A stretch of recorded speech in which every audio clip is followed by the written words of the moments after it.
എറണാകുളത്തിന്റെ ദീർഘകാലമായുള്ള ഒരു സ്വപ്നം, ഒരു ആവശ്യം, സ്വപ്നം എന്നതിനപ്പുറം ഒരു അനിവാര്യതയായിരുന്നു. അത് ഇന്ന് സാധ്യമാവുകയാണ്. അതിന്റെ തുടക്കമാണ് ഇന്ന് നമ്മളിവിടെ അതിന്റെ ഉദ്ഘാടനമാണ് നിർവഹിക്കുന്നത്. മനസ്സിലാക്കുമ്പോൾ 1981 മുതൽ ഇവിടെ ഒരു DMO ഓഫീസ് സൗകര്യങ്ങളോടുകൂടി വേണമെന്നുള്ളത് എറണാകുളത്തിന്റെ ആവശ്യമായി. നമുക്കറിയാം, കേരളത്തിൽ ഏറ്റവും നാഗരിക സ്വഭാവമുള്ള മെട്രോ നഗരമായിട്ടുള്ള എറണാകുളം ഉൾപ്പെടുന്ന എറണാകുളം ജില്ലയെ സംബന്ധിച്ചിടത്തോളം നമ്മുടെ ആരോഗ്യ വകുപ്പിന്റെ പ്രവർത്തനങ്ങൾ ഏകോപിപ്പിക്കുന്നതിന്, അത് വളരെ സുശക്തമായി കൊണ്ടുപോകുന്നതിന് ഒരു നല്ല ഓഫീസ് ഒരു അനിവാര്യതയായിരുന്നു. പല കാരണങ്ങളാൽ അത് തടസ്സപ്പെട്ടു പോയിക്കൊണ്ടേയിരുന്നൊരു സാഹചര്യം ഉണ്ടായി. ഇപ്പോൾ സംസ്ഥാന ബഹുമാനായിട്ടുള്ള MLA ഇവിടെ പറഞ്ഞതുപോലെ നമ്മൾ പല കാര്യങ്ങളും അതിൽ നടത്താനായിട്ട് ശ്രമിച്ചു. തടസ്സങ്ങളുണ്ടായി. ഓരോ തവണ ഇവിടെ വരുമ്പോഴും DMO ഓഫീസിന്റെ കാര്യം നമ്മൾ ചർച്ച ചെയ്തു. അങ്ങനെ 2024-25 സംസ്ഥാന ആരോഗ്യ വകുപ്പിന്റെ പ്ലാൻ ഫണ്ടിൽ നിന്നാണ് ഈ DMO ഓഫീസ് പണിയുന്നതിന് വേണ്ടിയിട്ടുള്ള തുക അനുവദിച്ചിട്ടുള്ളത്. ഇപ്പോൾ 11.2 കോടി രൂപയാണ് ഈ DMO ഓഫീസിന് വേണ്ടിയിട്ട് അനുവദിക്കപ്പെട്ടിട്ടുള്ളത്. അതിനുള്ള ഭരണാനുമതിയാണ് നൽകിയിട്ടുള്ളത്. ഇതിന്റെ ശിലാസ്ഥാപനമാണ് ഇന്നിവിടെ നിർവഹിക്കുന്നത്. അതോടൊപ്പം തന്നെ നമ്മുടെ NHMന്റെ ഭാഗമായി, ആരോഗ്യ കേരളത്തിന്റെ ഭാഗമായി നമ്മൾ വാക്സിൻ സ്റ്റോറിന്റെ ഉദ്ഘാടനം ആദ്യഘട്ടത്തിൽ 2021 ഈ സർക്കാരിന്റെ തുടക്കഘട്ടത്തിൽ, കഴിഞ്ഞ സർക്കാരിന്റെ കാലത്ത് ആരംഭിക്കുകയും ഈ സർക്കാരിന്റെ കാലത്ത് അത് പൂർത്തീകരിക്കുകയും ചെയ്ത് 2021 സെപ്റ്റംബറിൽ നമ്മളത് നിർവഹിച്ചിരുന്നു. അപ്പോൾ അതിനൊരു എക്സ്റ്റൻഷൻ കൂടി, 3 നിലകൾ കൂടി ഇപ്പോൾ അതിൽ സാധ്യമാക്കിയിരിക്കുന്നു. ആ 3 നിലകൾ വരുമ്പോൾ ആരോഗ്യ കേരളത്തിന്റെ ഓഫീസ് കൂടി അത് 3rd ഫ്ലോറിൽ അത് വളരെ ഭംഗിയായിട്ട് അതുകൂടി സാധ്യമായിരിക്കുന്നു. അതിന്റെ പൂർത്തീകരിച്ചുള്ള ഉദ്ഘാടനം കൂടി ഇന്നിവിടെ നടക്കുകയാണ്. അപ്പൊ എല്ലാവരുടെയും അനുവാദത്തോടെ എത്രയോ നാളുകളായി, 1981 എന്ന് പറയുമ്പോൾ എത്ര പതിറ്റാണ്ടുകളായി എന്നുള്ളത് നമുക്ക് മനസ്സിലാകും.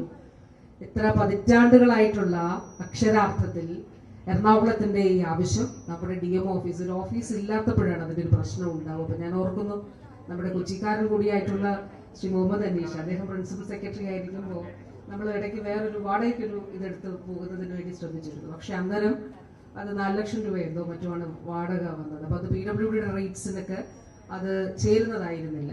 അപ്പൊ അത് നമുക്ക് അംഗീകരിച്ച് കിട്ടിയില്ല. അപ്പൊ അത് ഉപേക്ഷിക്കേണ്ടി വന്നു.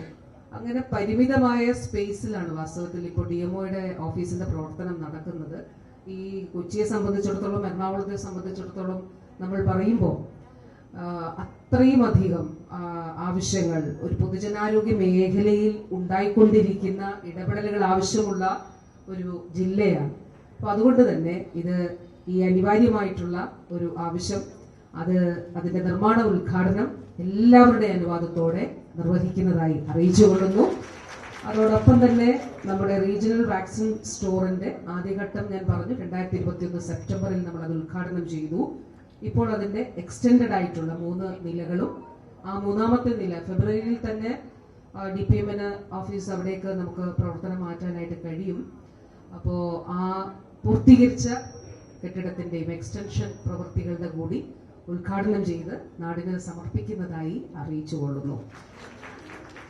നമുക്കറിയാം, ഈ ഒരു കാലഘട്ടത്തിൽ പരമാവധി അടിസ്ഥാന സൗകര്യ വികസന മേഖലയിൽ നല്ല മാറ്റങ്ങൾ കൊണ്ടുവരാൻ നമുക്ക് കഴിഞ്ഞിട്ടുണ്ട്. അതിന് ഏറ്റവും നല്ല ഉദാഹരണമാണ് എറണാകുളം ജനറൽ ആശുപത്രി. നമ്മുടെ സൂപ്പർ സ്പെഷ്യാലിറ്റി ബ്ലോക്ക്, അതുപോലെ ഓങ്കോളജി ബ്ലോക്കൊക്കെ ഉൾപ്പെടെയുള്ള കാര്യങ്ങൾ, ഓപ്പറേഷൻ തിയേറ്ററുകളൊക്കെ ഉൾപ്പെടെ സാധ്യമാക്കിക്കൊണ്ട് എത്രയോ ആളുകൾ, സാധാരണക്കാരായിട്ടുള്ള ആളുകൾ നമ്മുടെ ഈ ആശുപത്രിയിലേക്ക് എത്തി ഇവിടെ ചികിത്സ തേടി സംതൃപ്തരായി മടങ്ങുന്ന സാഹചര്യമുണ്ട്. ഒരു ജില്ലാ ആശുപത്രിയാണ്.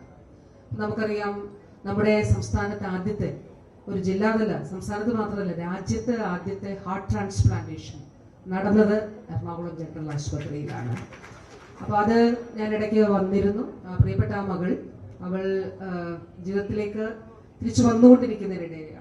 തലേ ദിവസം ഞാൻ ഡോക്ടർ ജോർജ് വാളൂരിനോട് സംസാരിക്കുമ്പോൾ ഡോക്ടർ എന്നോട് പറഞ്ഞത്, അന്ന് രാത്രി കാണുമ്പോൾ പറഞ്ഞത് പിറ്റേ ദിവസം പുസ്തകങ്ങൾ കൊണ്ടുവരണം എനിക്ക് വായിക്കുന്നതിന് വേണ്ടി എന്നുള്ളതാണ്. അപ്പോൾ സാധാരണ നിലയിൽ ഭക്ഷണം കഴിച്ച് എല്ലാവരുമായും സംസാരിച്ച് പുസ്തകങ്ങൾ വായിച്ച് അവൾ സന്തോഷത്തോടെ ജീവിതത്തിലേക്ക് കടന്നു വരുന്നതിനിടെയാണ് അപ്രതീക്ഷിതമായി വേർപാടുണ്ടായത്. അത് വളരെ ദുഃഖകരം ആയിട്ടുള്ള ഒരു കാര്യമാണ്. പക്ഷേ എറണാകുളം ജനറൽ ആശുപത്രി ടീം എടുത്തിട്ടുള്ള ഒരു പരിശ്രമം അത് ചരിത്രമാണ്.